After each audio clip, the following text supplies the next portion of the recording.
Selamat pagi saudara-saudari yang terkasih. Selamat berjumpa kembali dengan saya, Romo Egidius Warsito SCY, di dalam Resi edisi Kamis tanggal 8 September 2016. Mari kita baca bersama perikop Injil pada hari ini yang diambil dari Injil Matius bab 1 ayat 1 sampai 16, dilanjutkan ayat 18 sampai dengan 23. Inilah silsilah Yesus Kristus, anak Daud, anak Abraham. Abraham memperanakan Ishak, Ishak memperanakan Yakub, Yakub memperanakan Yehuda dan saudara-saudaranya. Yehuda memperanakan Peres dan Serah dari Tamar. Peres memperanakan Hesron, Hesron memperanakan Ram, Ram memperanakan Aminadab, Aminadab memperanakan Nahason, Nahason memperanakan Salmon, Salmon memperanakan Boas dari Rahab, Boas memperanakan Obed dari Rut, Obed memperanakan Isai, Isai memperanakan Raja Daud, Daud memperanakan Salomo dari istri Uria, Salomo memperanakan Rehabeam, Rehabeam memperanakan Abia, Abia memperanakan Asa, Asa memperanakan Yosafat, Yosafat memperanakan Yoram, Yoram memperanakan Usia, Usia memperanakan Yotam, Yotam memperanakan Ahaz, Ahaz memperanakan Hizkia, Hizkia memperanakan Manase, Manase memperanakan Amon, Amon memperanakan Yosia, Yosia memperanakan Yekonya dan saudara-saudaranya pada waktu pembuangan ke Babel. Sesudah pembuangan ke Babel, Yekonya memperanakan Sealtiel, Sealtiel memperanakan Jerubabel, Zerubabel memperanakan Abihud, Abihud memperanakan Eliakim, Eliakim memperanakan Azor, Azor memperanakan Zadok, Zadok memperanakan Akim, Akim memperanakan Eliud, Eliud memperanakan Eliasar, Eliasar memperanakan Matan, Matan memperanakan Yakub, Yakub memperanakan Yusuf suami Maria yang melahirkan Yesus yang disebut Kristus. Kelahiran Yesus Kristus adalah seperti berikut. Pada waktu Maria ibunya bertunangan dengan Yusuf, ternyata ia mengandung dari Roh Kudus sebelum mereka hidup sebagai suami istri.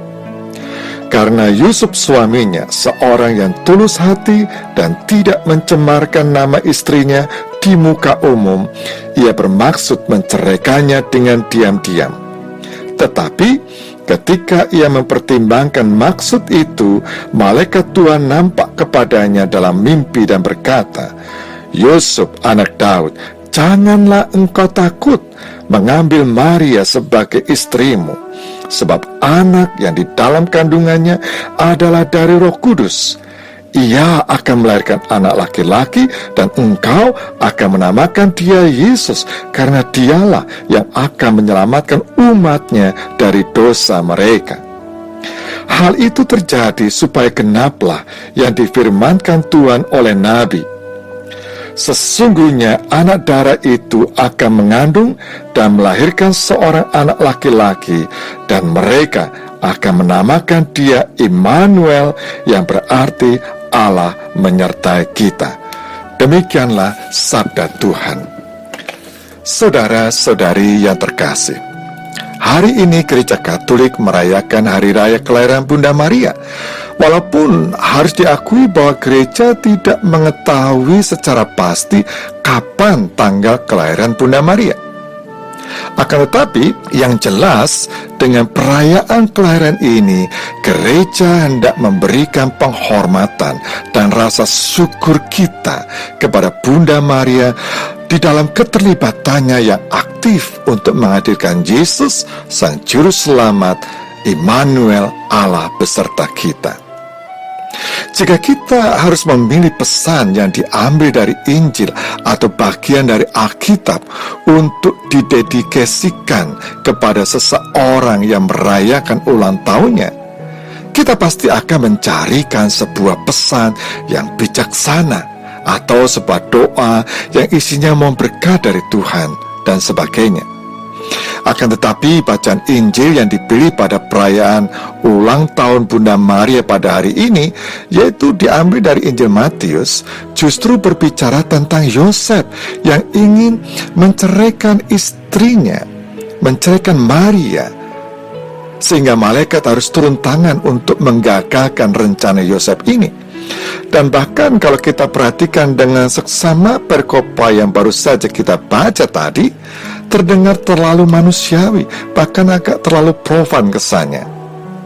Ya, ketakutan Maria benar-benar terjadi bahwa Yosef akan menceraikan dan meninggalkan dirinya di dalam menghadapi masa depan yang tidak pasti ini, setelah ia menerima tugas untuk mengandung seorang bayi yang harus diberi nama Yesus.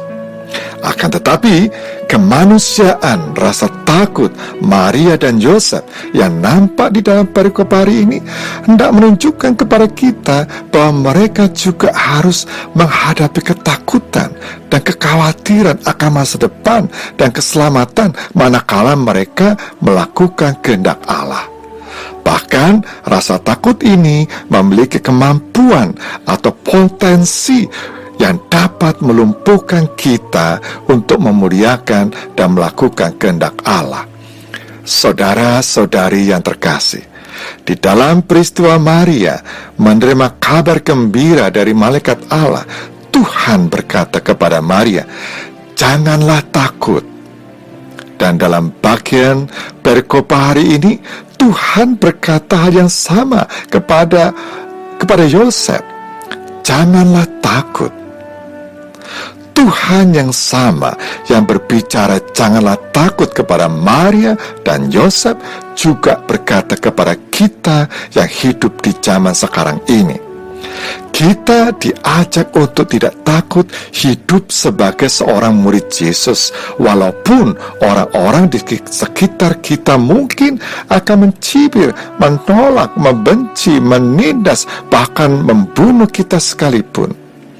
Kita diajak untuk belajar dari Bunda Maria dan Yosef di dalam menjalani hidup sebagai pelaksana kehendak Tuhan. Bunda Maria adalah contoh yang tepat bagaimana hidup sebagai seorang murid yang sejati. Ia selalu mendengarkan firman Tuhan, percaya, menyambut, dan menyimpan firman itu di dalam hatinya sebagai pedoman hidup. Bunda Maria amat setia mengikuti Yesus, bahkan ia terus mengikuti Yesus di tengah-tengah orang-orang yang mengolok-olok, menghujat, menyiksa, dan banyak orang yang meninggalkan Yesus di dalam perjalanannya ke puncak Golgota. Bunda Maria tidak takut karena Tuhan sendiri yang berkata kepadanya, "Janganlah takut." Saudara-saudari yang terkasih, maka janganlah takut akan apa yang terjadi di sekitar perjalanan hidup kita, karena Tuhan sendiri yang akan mendampingi kita. Persoalannya adalah, apakah kita benar-benar berani berpasrah, setia, dan terus menaruh harapan kita kepada Tuhan manakala perjalanan hidup yang kita alami sangat berat. Sakit yang tak tersembuhkan, kehilangan pekerjaan, kehilangan orang yang paling kita cintai, tekanan ekonomi yang amat berat, godaan yang amat besar untuk meninggalkan iman demi mendapatkan jabatan atau kehidupan yang kelihatannya yang lebih enak, dan sebagainya. Semoga perkopa Injil hari ini dan perayaan Hari Raya Kelahiran Bunda Maria memperkaya kita untuk tidak takut di dalam menjalani hidup sebagai seorang murid Yesus. Dan semoga berkat Tuhan menyertai saudara sekalian di dalam menghadapi pergulatan dan perjuangan hidup pada hari ini. Dalam nama Bapa dan Putra dan Roh Kudus. Amin.